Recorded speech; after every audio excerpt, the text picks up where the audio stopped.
정말 2023년도가 이제 몇 시간 남지 않았습니다. 올 한 해 믿음으로 사시느라고 정말 수고들 많이 하셨습니다.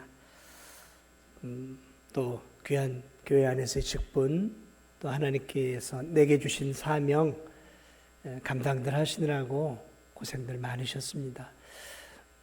우리 옆에 분들하고 좀 이렇게 인사했으면 좋겠습니다. 올 한 해 믿음으로 사시느라고 수고 많으셨습니다. 우리 함께 그렇게 한번 인사해 볼까요? 진심으로 믿음으로 사시느라고 올 한 해 수고 많으셨습니다. 우리 앞뒤로 그렇게 좀 위로의 격려의 인사했으면 좋겠습니다. 올 한 해 믿음으로 사시느라고 수고 많으셨습니다. 사람들은 인생을 종종 마라톤으로 비유하죠. 마라톤은 42.195km 긴 거리를 달리는 마라톤에 우리의 인생을 비유하곤 합니다. 인생을 마라톤으로 비유할 때 여러분은 몇 킬로나 달리신 것 같으세요? 인생을 42.195km라고 한다면 여러분은 몇 킬로쯤 지금 달려오신 것 같으세요? 30km? 40km? 42.1km? 우리 젊은 청년들이나 학생들은 아직도 반환점을 돌려면 멀었겠지만, 이제 50이 좀 넘어가신 분들은 이미 지금 반환점을 돌아서 어쩌면 저 멀리 목적지가 가물가물 보일 수도 있을 것입니다. 몇 킬로 남았을까요? 그것을 알 수 있는 사람은 아무도 없을 것입니다. 그러나 나이를 많이 먹을수록 우리는 결승점이 가까워왔다는 것들을 직감적으로 알게 되어집니다. 여기 마라톤을 해보신 분들도 있을 것이고 대부분은 마라톤을 해보지 않았을 거예요. 그러나 아마도 학창 시절에 1000m를 달려보셨을 거예요. 1000m. 수능이나 또는 이렇게 고등학교를 진학하기 위해서 체력장을 할 때 1000m를 달리거든요. 1000m 달리는 것도 정말 힘들어요. 한 5바퀴 도는데 한 4바퀴쯤 돌고 나면 막 탈진 상태가 오죠. 결승점이 가까울수록 여러분, 특별히 마라톤을 해보신 분들은 아시겠지만 고통스럽습니다. 결승점이 가까워오면 올수록 고통스러운 거예요. 결승점이 가까울수록 체력이 다 고갈이 되어지죠. 거의 정신력 하나로 버티고 살아갑니다. 마지막 그 희미한 결승점을 향해 정신력 하나, 그리고 그동안 쌓아왔던 그 축적된 마지막 혼신의 힘을, 젖먹던 힘을 다 발휘해서 내 정신으로 결승점을 향해 가지 않습니다. 거의 초인적인 상태예요. 결승점이 가까울수록 마라톤을 하는 사람들은 거의 초인적인 힘으로 달려가요. 주변 사람들이 잘 보이지 않아요. 그저 내 헐떡거리는 숨소리가 들리고 결승점만을 바라보는 것이죠. 저는 신앙의 삶도 마찬가지라고 생각합니다. 젊을 때는 신앙생활 할만해요. 건강도 있고 체력도 있고 또 돈도 있어요. 그런데 나이를 먹고 해가 가고 다리에 힘이 풀리고 귀가 잘 들리지 않고 눈이 잘 보이지 않고 걷는 게 힘들고 1시간 앉아있는 게 버거운 나이대로 들어가기 시작하면 신앙생활하는 게 참 어려워요. 어렵습니다. 그래서 80, 90 가까이 되어서 이렇게 예배의 자리를 지키고 기도의 자리를 지키며 믿음 생활 하시는 분들은 우리가 존경해야 돼요. 어렵습니다. 40대, 50대 예배 1시간 드리는 거 어렵지 않아요. 가뿐하죠. 그러나 80이 넘어가고 90이 가까워 가면 예배 한 번 드리는 것도 힘든 것이죠. 결승점이 가까울수록 신앙생활 하는 것도 고통스럽습니다. 어려운 일이에요. 힘든 일입니다. 체력이 바닥을 나고 육체는 한계점에 도달하는 것이죠. 마지막 죽음의 요단강을 건너가는 그 시점이 되면 그땐 사투하는 거예요. 신앙의 사투입니다.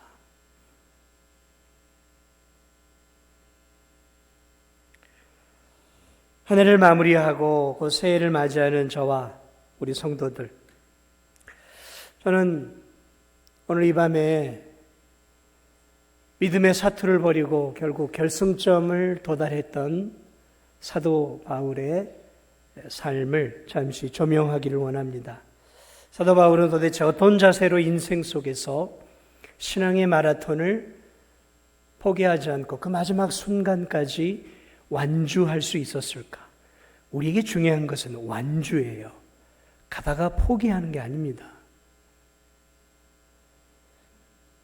그러므로 지금 힘있게 달려가는 젊은이들만이 아니라 하루하루 내 몸뚱이 하나 이끌기 어려운 가운데서도 신앙의 생활을 하고 계시는 연세가 많이 드신 성도들 또한 다시 한번 오늘 말씀을 통해 완주를 각오하셔야 돼요. 마라톤은 완주를 해야 되는 거예요. 완주하지 않으면 의미가 없는 거예요. 결승점까지 가야 하는 거예요. 어떤 자세로 가야 하는가? 바울은 어떤 자세로 신앙의 완주를 했을까요?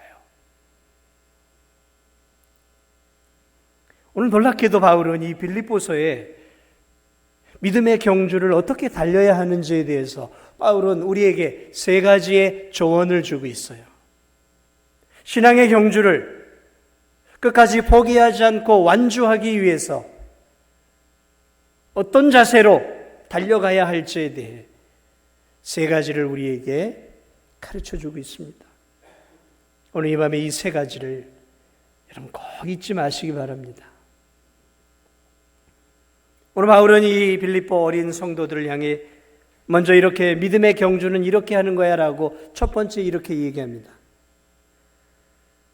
신앙생활은 자신의 과거에 대해서, 과거의 삶과 과거의 신앙생활에 대해서는 미련을 두거나 집착해서는 안 된다는 거예요. 경주자는 뒤를 돌아보면서 신앙생활을 하는 게 아니다라는 것을 가르쳐주고 있어요. 경주자는 뒤를 돌아봐서는 안 돼요. 뒤부터 달려왔지만 경주자는 뒤를 돌아보는 사람이 아니라는 것이죠. 앞을 봐야 하는 거예요. 13절 후반절에 그는 이렇게 얘기합니다. 뒤에 있는 것은 잊어버리라. 뒤에 있는 지나왔던 삶, 지나왔던 신앙, 지나왔던 내 삶의 행적들은 이제 잊어버리라는 거예요.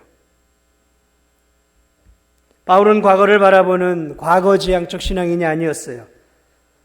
과거의 신앙의 성공의 향수를 느끼며 과거의 때로는 실패와 실수에 얽매여 고통스럽게 신앙생활하지 않았다는 거죠. 그는 과거를 바라보며 살지 않았어요. 그가 과거를 잊어버렸다는 얘기가 아니에요.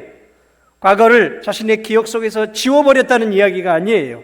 단지 지나간 과거에 얽매이거나 집착하지 않고 신앙생활을 했다라는 것입니다. 뒤에 있는 것을 잊어버렸다라는 이 말씀 속엔 바울이 지나온 과거의 신앙생활 속에서 이루었던 복음의 놀라운 열매들에 대해서 연연하거나 집착하지 않았다는 의미가 담겨 있어요. 고린도서 15장 10절을 보면 내가 모든 사도보다 더 많이 수고했다라고 말하고 있어요. 그러나 내가 한 것이 아니 오직 나와 함께 하신 하나님의 은혜로다. 바울은 1차부터 3차까지 엄청난 선교의 사역을 하면서 수많은 죽을 고비를 넘기고 돌에도 맞고 매도 맞고 고생과 고난의 시간들을 겪었어요. 그래서 고린도후서 1장 8절 9절에 이렇게 얘기합니다. 형제들아 우리가 아시아에서 당한 환난을 너희가 모르기를 원하지 아니한 힘에 겹도록 심한 고난을 당하여 살 소망까지 끊어지고 우리는 우리 자신이 사형 선고를 받은 줄 알았어요. 사형 선고를 당하는 것처럼 어려운 사명과 사역을 감당했어요. 고린도후서 11장 21에서 28절을 보면 그가 복음을 위해 어떻게 수고했는지 이렇게 얘기합니다. 내가 수고를 넘치도록 하고 옥에 갇히기도 하고 매도 수없이 맞고 여러 번 죽을 뻔하였으니 유대인들에게 40에서 하나 감한 매를 5번이나 맞았으며 3번 태장으로 맞고 수고하고 애쓰고 여러 번 자지 못하고 줄이고 목마르고 여러 번 굶고 헐벗었노라. 그는 복음을 위해 엄청난 수고와 노력을 기울였던 믿음의 사람이었어요. 그런데 여러분 아십니까? 그러한 수고와 고생을 통해 그것이 자양분이 되어 하나님은 그의 수고에 은혜를 부어주셨어요. 그래서 가는 곳곳마다 예수님을 믿는 영혼들이 생겨나기 시작했어요. 이방 땅 가는 곳곳마다 예수 그리스도를 주라 부르는 역사들이 일어나기 시작했고 가는 곳곳마다 그는 교회를 세웠어요. 교회를. 빌립보 교회, 에베소 교회, 우리가 알고 있는 고린도 교회, 데살로니가 교회, 이런 놀라운 성경 안에 기록되어 있는 이 편지들의 교회들이 놀랍게 세워져 가기 시작했다는 엄청난 열매를 맺었어요. 하나님은 이 바울의 눈물과 땀과 죽음의 고비를 넘기는 그 수고에 엄청난 열매들을 허락해 주셨어요. 타의 추종을 불허할 만한 열매들을 얻게 되었어요. 다른 예수님의 제자들과는 비교할 수 없는 엄청난 사역의 열매, 엄청난 교회를 세웠고 엄청난 제자들을 세웠어요. 그로 말미암아 지금의 터키 지역이죠. 소아시아 지역, 전체 지역뿐만 아니라 건너서 저 유럽에 이르기까지 그를 통해 복음이 세계화되어가는 놀라운 역사들이 바울이라고 하는 이 한 사람을 통해 하나님이 역사했다는 것이죠. 너는 얼마든지 사역의 업적에 자족할 수 있어서 야, 내 이 사역을 봐라. 이 엄청난 사역에 만족할 수 있었어요. 봐라. 너희들이 평생 해봐야 내 10분의 1도 못 쫓아오지. 맞습니다. 우리 같은 사람은 평생을 해도 바울의 사역의 업적과 열매 10분의 1 아니 100분의 1도 따라가기 어려울지 모르겠어요. 그러나 여러분, 바울은 이 빌립보서를 쓰면서 1, 2, 3차를 통해 이루어놓은 놀라운 이 사역의 열매 성공에 과거의 열매 취해 있지 않아요.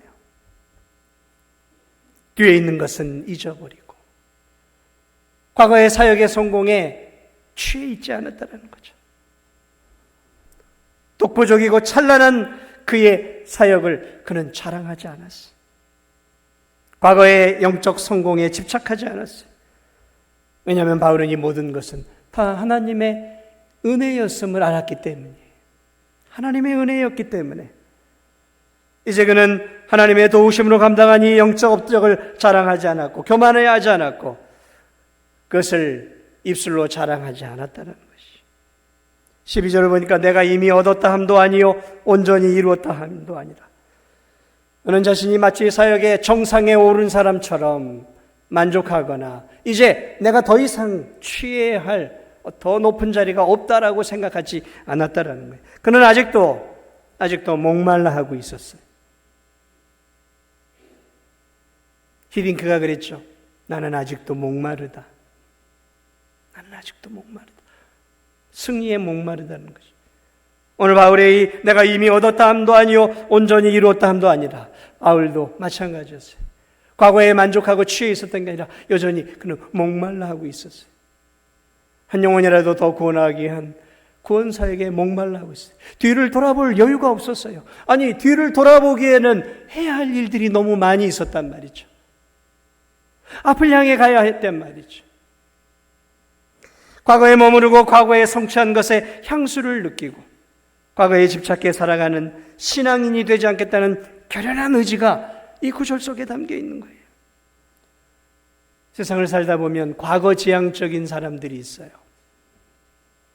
야, 내가 과거에 어땠는 줄 알아? 진짜 그땐 잘 나갔지. 목사님, 내 얘기 한번 들어볼래요? 내가 옛날에 이렇게 살았어요. 참 이때 진짜 많은 사람들이 진짜 내 앞에서 이렇게 내 말에 귀도 기울이. 이때 진짜 좋았는데 내가 어떤 사람인 줄 알아? 누군가 자기를 무시하면 내가 어떤 사람이었는지 알아? 과거를 자랑하는 사람들의 중요한 특징이 있어요. 현재, 지금 내세울 게 없는 거예요. 내세울 게 없어요. 그러니까 과거를 들먹이는 거예요. 야, 내가 과거의 신앙생활 어떻게 했는지. 목사님, 제가 과거에 어떻게 신앙생활했는지 아세요? 근데 지금은 안 나와요. 지금은 저만치 멀리 떨어졌어요. 전도를 하다 보면 과거에 신앙생활을 열심히 했다라는 거예요. 과거에 교회 봉사를 얼마나 열심히 했는지 그런 이야기들을 쭉 해줘요. 예전에는 제가 이렇게 했었습니다. 그걸 마치 이렇게 무용담을 늘어놓을 듯 과거를 이렇게 이야기해요. 그러세요. 그러시군요. 들으면서 안타까운 거죠. 그 인생이 과거에 집중되어 있어요. 여전히 과거를 파먹고 살아가고 있는 인생이에요. 저 이집트 같은 나라 보세요. 가나나에 찌들린 나라. 과거의 선조들이 물려준 스핑크스, 피라미드, 무슨 큰 신전들 있지 않습니까? 하르낙 신전 같은 그런 신전들. 그거 관광 수입으로 팔아먹고 살아가는 과거 지향적인 나라예요. 여러분, 그런 나라는 소망이 없어요. 과거를 팔아먹고만 사는 나라, 그 소망이 없습니다. 과거 지향적인 삶, 과거 지향적인 신앙생활. 내가 옛날엔 이렇게 봉사하고, 내가 이렇게 인정받았고. 사랑하는 여러분, 바울은 자랑할 만한 과거의 신앙적인 성과들과 열매들에 집착하거나 그것을 돌아보면서 향수를 느끼고 만족해야 하지 않았다라는 거죠. 그는 여전히 I am still hungry. 나는 여전히 배가 고파. 여전히 자신의 신앙은 부족하다라고 느끼고 채워져야 할 사람으로 자신의 신앙생활에 안주하지 않았다는 거죠. 과거를 돌아보는 사람은 안주하는 사람이에요. 안주하는 사람. 바울이 과거를 잊어버리겠다는 의미 안에는 내가 자랑거리들만을 기억하지 않겠다라는 의미가 아니었어요. 그는 과거에 신앙적인 깊은 아픔이 있었던 사람이었어요. 놀랍게도 그는 예수 그리스도를 믿기 전에 예수 그리스도를 박해하는 선봉장이었어요. 그는 예수 그리스도를 믿는 자들을 공문을 가지고, 검사가 공문을 가지고, 영장을 가지고 사람들을 경찰서나 이런 데로 잡아가는 것처럼 대제사장으로부터 공문을 받아서 집안들을 샅샅이 뒤지면서 그리스도인들을 색출해서 감옥에 집어넣었던 자였어요. 사도행전 26장을 보면 그는 아그리파 왕에게 자신의 과거에 대해 이렇게 얘기해요. 나도 나사렛 예수의 이름을 대적하여 많은 일을 행하여야 될 줄을 스스로 생각하고 예루살렘에서 이런 일을 행하며 대제사장들에게서 권한을 받아가지고 많은 성도를 옥에 가두며 또 죽일 때 내가 찬성 투표를 하였고 또 모든 회당에서 여러 번 형벌하여 강제로 모독하는 말을 하게 하고 그들에 대하여 심히 격분하여 외국 성에까지 가서 박해하였다라고 말해요. 외국 성에, 다메섹 같은 데죠. 강제로 예수 그리스도를 모독하게 만들었어요. 성도를 옥에 가두고 죽일 때 죽여라 하고 찬성 투표를 했던 그런 사람이었다는 거죠. 스데반을 죽일 때에도 스데반을 돌에 치는 사람들의 옷을 들고 그 자리를 지키고 있었던 사람이었어요. 스데반을 간접적으로 죽였던 사람이었어요. 그런 뼈아픈 과거가 있었던 사람이에요. 그래서 예수님 믿기 전에 바울은 자신의 그 뼈아픈 과거를 생각할 때마다 그의 마음속에 무슨 마음이 들었겠어요? 그래, 나는 죄인 중에 괴수야. 내가 예수님 믿기 전에 내가 얼마나 많은 그리스도인들을 죽음의 자리에 몰아넣었는가. 죄인 중에 괴수요. 그는 자기 자신을 그렇게 표현하고 있었어요. 그러나 여러분, 바울이 예수 그리스도를 믿은 뒤로부터 나는 죄인 중에 괴수야. 나는 예수님을 믿을 자격도 없는 놈이야. 나는 교회를 다닐 놈이 되어서는 안 돼. 나는 신앙생활을 할 자격이 없는 놈이야 하고 예수 그리스도가 자신을 부르실 때 그 신앙의 끈을 놓아버린 사람이 아니었어요. 그는 부끄러운 과거를 가지고 있었지만 예수 그리스도를 믿은 들의 과거에 집착하지 않았어요. 부끄러운 과거를 생각하며 나 같은 놈은 지옥에 떨어져도 마땅한 놈이야. 내가 어떻게 예수 그리스도를 믿어? 이러면서 자신을 자책하거나 사역을 포기하는 어리석은 일들을 범하지 않았어요. 예수님을 믿음으로 그는 과거의 죄악된 삶을 털어버렸어요. 뼈아픈 과거에 매이지 않았다는 거죠. 여러분, 마라톤을 하는 사람들은 마라톤을 하면서 여러분 마라톤을 하는 사람이 자꾸 뒤를 돌아보면 어떻게 되겠습니까? 그 제대로 방향을 잡고 앞을 향해 갈 수 있겠습니까? 다른 사람들은 어디만데 갔나? 내가 얼마만큼 달려왔나?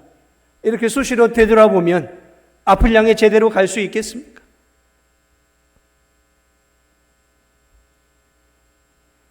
참된 그리스도인은 과거의 발목이 잡히는 성도들이 아닙니다. 그러므로 과거는 언제나 과거죠. 올 한 해를 마무리하면서 여러분의 신앙생활을 생각해 보세요. 어쩌면 영혼을 건지는 일들의 열매를 맺었을 수도 있고 신앙의 진보가 있었을 수도 있습니다. 또 하나님 앞에 기뻐하시는 귀한 사역과 사명을 감당했을 수도 있습니다. 또 한편으로는 내가 생각했던 만큼 신앙의 생활들을 제대로 하지 못하고 기도의 생활, 말씀의 생활, 예배의 생활, 헌금 생활, 봉사 생활, 또 직장에서의 삶 속에서 그리스도인답지 못한 부끄러운 삶을 통해 마음속에 자책하는 마음이 남아있을 수도 있어요. 그러나 여러분, 올 한 해를 마무리 짓기 전에 이런 부분들에 대해서 과거를 잘 정리하고 나아가야 돼요. 과거에 얽매여서도 안 되고 집착해서도 안 되지만 과거를 그냥 무조건 묻고 가는 건 아니에요. 과거를 잘 매듭을 짓고 가야 되는 거예요. 대나무가 자라기 위해서는 매듭을 맺어줘야 되는 거예요. 대나무를 유심히 자랄 때마다 매듭이 하나씩 있어요. 그리고 그 매듭을 짓고 또 치솟아 올라가고 또 매듭을 짓고 올라가는 거예요. 그리고 위를 향해 가는 것이죠. 아래를 향해 가는 게 아니에요. 올라가면서 자신의 삶에 대해 매듭을 져야 되는 거예요. 올 한 해 내가 잘못된 부분, 하나님 앞에 내가 해서는 안 될 부끄러운 신앙과 삶을 했다면 회개해야 돼요. 회개해야 돼요. 하나님, 내가 이렇게 하나님이 원하시지 않는 부끄러운 삶을 살았습니다. 회개하고 다시는 이런 삶을 살지 않겠습니다라고 내 자신의 매듭을 메고 결연한 의지를 가지고 이제 하나님께 회개하고 새로운 해를 출발해야 하는 거예요. 올 한 해를 멋지게 살아오셨습니까? 그러면 멋지게 살아온 삶에 대해서 하나님께 감사와 찬양과 영광을 돌리는 매듭을 지십시오. 매듭을 잘 지세요. 감사합니다, 하나님. 올 한 해 하나님의 은혜 안에서 내가 믿음이 자랐고 올 한 해 하나님의 은혜 안에서 내가 그 어느 해보다도 사역에 열심을 내어 주님을 몸된 교회를 잘 섬겼습니다. 주님 감사합니다. 하나님의 은혜입니다. 감사합니다. 그리고 매듭을 지세요. 묶어버리세요. 매듭을 짓고. 그리고 새해를 출발하는 거예요. 이것이 바울이 믿음의 경주를 걸어갔던 첫 번째 믿음의 경주의 방식이었어요. 과거의 매듭을 잘 짓고 과거를 보지 않고 이제는 과거를 잘 정리하고 나아가는 삶이었다. 두 번째, 이 바울의 귀한 삶의 중요한 특징이 있어요. 그것은 이제 과거를 매듭을 지었던 바울이 나아가는 것은 미래지향적인 삶이었다. 미래지향적인 삶. 앞을 바라보고 살아갔다는 거예요. 앞. 미래죠, 미래. 바울의 신앙생활은 미래지향적인 신앙인이었어요. 미래지.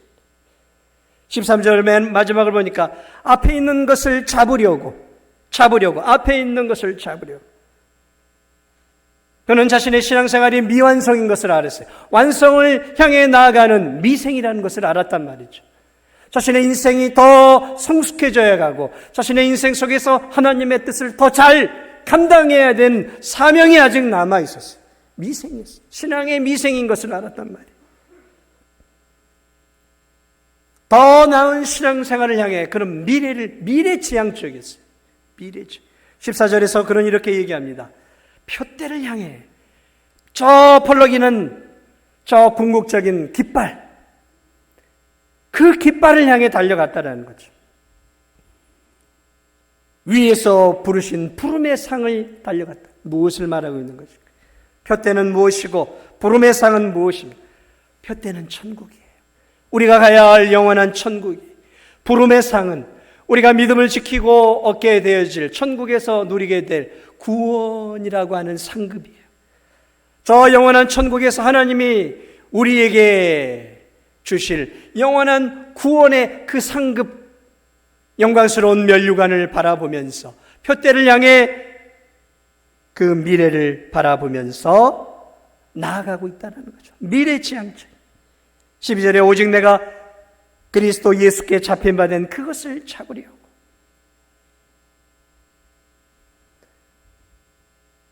미래를 향해 나아가고 있어요. 미래를 향해. 그런데 여기서 예수께 잡힌 바 된 그것을 잡으려고 말하고 있어요. 바울은 예수님을 믿기 전에는 자신이 인생의 주인이었어요. 그런데 여러분 아십니까? 다메섹 도상에서 그는 예수님의 포로가 되었어요. 바울은 다메섹 도상에서 예수님을 만나면서 예수님의 포로가 되었어요. 예수님의 사랑의 포로가 되었어요. 그리고 남은 인생은 이제 예수님의 완전한 사랑의 포로가 되어서 자신의 주인이 되시는 예수 그리스도만을 위해 살기로 결심했어요. 내가 그리스도 예수께 잡힌 바 된, 내가 예수 그리스도께 포로가 된 그것을 잡으려고, 내가 예수 그리스도께 사랑의 포로가 되었기에 이제 남은 인생도 나의 인생의 주인이 되신 그분의 포로가 되어, 그분의 사랑의 포로가 되어 내 주인이 되시는 예수 그리스도를 기쁘시게 해드리는 삶을 향해, 그 영원한 미래를 향해 그는 천국 지향적인 삶을 살아가고 있다는 것이죠. 사랑하는 여러분, 여러분은 어디를 보고 살아가십니까?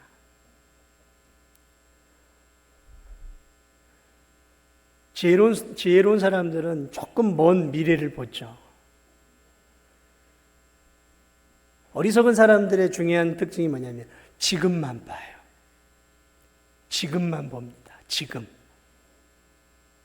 그러나 조금 지혜로운 사람들은, 신불신을 막론하고 조금 지혜로운 사람들은 조금 더 먼 미래를 보죠. 지혜로운 학생들은 지금 편하면 내가 나중에 고생하겠다는 걸 알아요. 그런데 지금 열심히 공부해요. 지혜로운 학생이죠. 지금 놀 거 다 놀고, 지금 잘 거 다 자고, 지금 게임할 거 다 하면 내 미래가 어떻게 된다는 것을 아는 거예요. 그 지혜로운 사람은 조금 넘어 미래를 보는 거예요. 지혜로운 사람은 월급 받으면 그거 가지고 지금 막 맛있는 통닭 시켜 먹고 피자 시켜 먹고 영화 보고, 이제 볼링장까지 생겼어요. 진도탕 볼링 치러 다니고, 내가 낼게, 오늘 내가 쏜다 그러면서 가진 월급 가지고 쫙 하면서 지금 즐겨.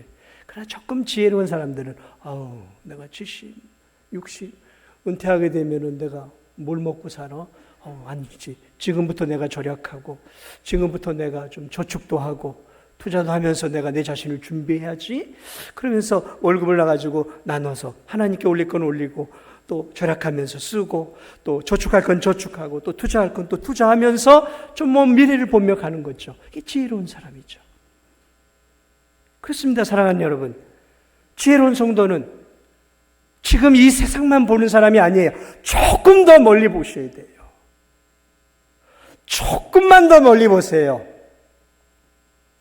세상 사람의 지혜에서 조금만 더 멀리, 세상 사람들의 지혜는 노후를 잘 준비하는 거예요.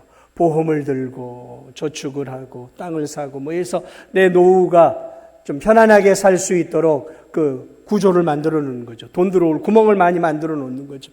지혜로. 그러나 거기서 우리는 조금만 더 죽음 뒤의 세계, 죽음 뒤의 세계를 준비해야 되는 거예요. 죽음 뒤의 세계가 멀게 느껴지세요? 아니요, 그렇지 않아요. 저는 제가 50대가 될 거라고는 꿈에도 안 꿔봤어요. 제 나이 20살 때 저는 50이 넘을 거라고 꿈에도 안 꿔봤어요.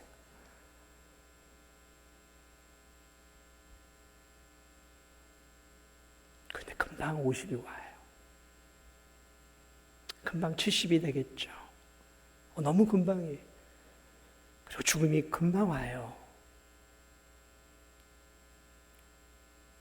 여기 청년들, 제 말을 잘 들으십시오. 저도 여러분보다 더 젊을 때가 있었어요. 같은 청년 누나에게 제가 하지 못할 말을 했어요. 저보다 4살 많은 누나였는데 그때는 장난기들이 발동하니까 아우 24살이야. 내가 그 나이까지는 안 살아. 그 나이까지는 안 살아. 24살 된 여청년에게 이제 친하니까 24살 된 여청년에게 20살 된 제가 그 친한 누나에게 아우 노처녀라고 막 그랬어. 아우 24살까지 어떻게 살아? 안 살구만. 생각해보면 얼마나 어리석은 말이었는지 몰라요. 24살이 아니라 이제는 54살을 넘었어요. 사랑하는 여러분, 우리에게 주어질 영광스러운 그 천국을 바라보며 사십시오. 금방 옵니다. 제가 장담하는데 금방 옵니다. 불현듯 찾아올 거예요. 그 미래를 그래서 바라보고 준비해야 돼요. 미래를 바라보고 사세요. 눈에 보이는 지금의 현실만을 여기에만 집착하지 마시고 여기도 봐야 하지만 조금 더 먼 미래를 보면서 살아야 돼요. 10년 뒤를 바라보고 20년 뒤를 바라보고 노후를 바라볼 줄 알아야 돼요. 노후 뒤에 죽음 넘어도 바라보고 준비해야 되는 거예요. 그게 지혜로운 인생. 바울이 말하고 있는 믿음의 경주의 두 번째 원칙이 뭐예요? 먼 결승점을 바라보고 달리라는 거예요. 결승점을 바라보는 거예요. 결승점. 지금의 앞에 있는 요 앞에서 울고 웃는 인생이 아니라 그 결승점을 바라보고 마라톤 경주자가 달려가도 우리가 그렇게 달려가라는 거예요. 그러므로 당연히 세 번째 인생의 마라톤 경주의 중요한 의미는 과거에 집착하지 않고 저 영원한 미래를 바라보면서 천국을 소망하면서 마지막으로 해야 할 일이 무엇이냐면 천국을 소망하면서 현재 내게 주어진 현재에 충실하라는 거예요. 과거에 집착하지 않고 과거를 돌아보지는 않죠. 영원한 미래, 마지막 결승점을 바라보지만 지금 현재에 충실해야 된다는 거예요. 현재. 여러분, 이단과 사이비의 중요한 특징이 무엇입니까? 그들은 언제나 현재를 무시해요. 여러분, 이단과 사이비의 특징은 현재를 무시해요. 야야야, 이제 천국 갈 건데 영원한 생명이 네 건데 뭐 그렇게 열심히 공부해. 공부 안 해도 돼. 천국 가는데. 대학 청년, 청년들 공부 안 해도 돼. 이제 천국 갈 건데. 뭐 직장도 안 다녀도 돼. 곧 이제 예수님 오시는데 뭘 직장을 다니고 뭐 고생하고 이제 기도하면서 마음 준비하고 이제 천국 들어갈 준비하면 되는 것이지. 가정 야야 그딴 거 필요 없어. 가정 부모 필요 없어. 자녀도 가정도 필요 없고 부모도 필요 없어요. 사회생활 필요 없어. 야야야 우리끼리 모여서 저 산에다가 집 짓고 거기서 우리 재림을 기다리자라는 거예요. 그래가지고 재림을 기다리다가 예수님 안 오니까 뭐예요? 간장도 만들어서 팔고 스타킹도 만들어서 팔고 뭐 그러고 있잖아요 지금도.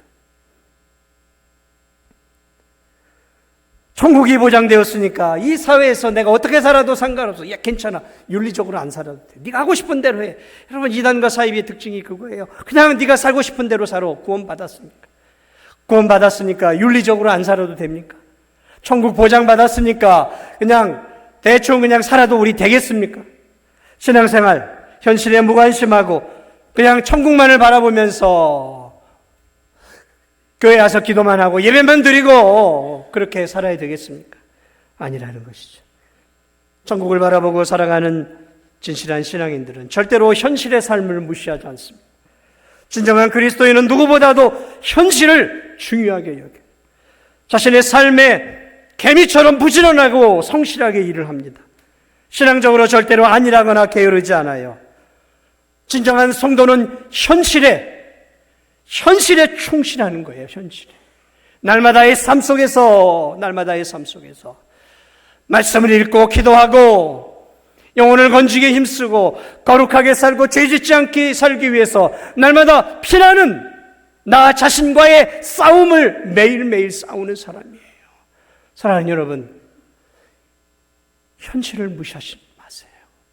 참된 그리스도인의 특징은 지금 내게 주어진 현재 여기 이 교회와 이 진도 땅에서 내가 해야 할 사명과 사역에 최선을 다하는 거예요. 최선을 다하는 거예요. 이제 천국만 가면 된다고요. 여러분, 그건 이단의 특징이라니까요. 이제는 이제 편안하게 신앙생활 하다가 천국만 들어가면, 여러분, 그 사이비의 특징이에요. 진정한 크리스찬은 오늘 이 하루의 이 삶과 생활 속에서 부지런하게 사는 거예요. 직장에서 인정받기 위해 힘을 다하는 거예요. 내게 주어진 삶에 안일함이 끼어들고 게으름이 끼어들고 나태함이 끼어들 틈이 없는 거예요. 그래서 성도는 부지런해야 돼요. 게으르면 안 돼요. 그래서 사무소에도 보면 게으른 자야, 좀 개미에게서 가서 좀 배워라. 사랑하는 여러분, 신앙생활 게으르게 하지 마세요.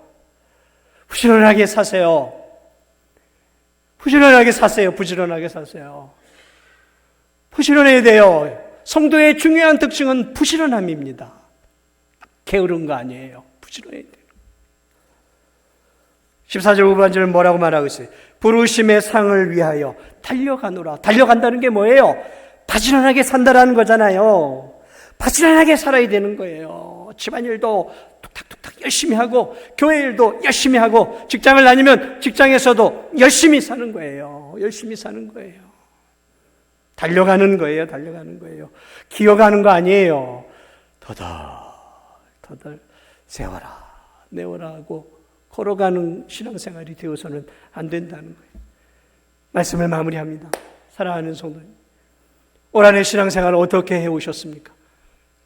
군대에서 유격 훈련할 때처럼 포복하면서 슥 혹시 기어오는 한 해는 아니었습니까? 아니면 저 구름 한번 바라보고 더덜 세워라 가라, 나는 내 방식대로 산다, 이렇게 살아오지는 않았습니다. 아니면 오늘 여기 있는 것처럼 경주자처럼 이 허리에 끈을 탁 묶고, 여러분 옛날에는 치마 같은 옷들을 입었잖아요. 그래서 경주하는 사람들이나 싸움에 나간 사람은 허리띠를 쫙 졸려맵니다. 졸라매고 달려가는 것이죠. 어디를 바라보고요? 내년 한 해를 또 바라봐야죠. 내년 한 해.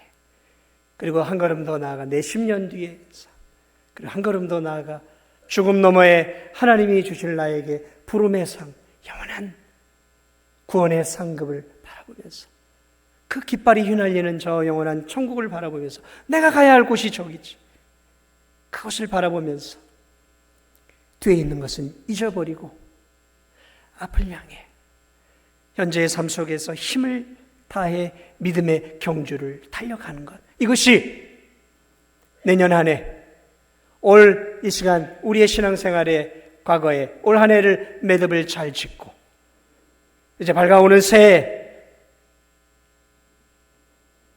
저와 우리 성도들 힘을 다해서 믿음의 길을 달려갈 수 있기를 주님의 이름으로 축복을 드립니다.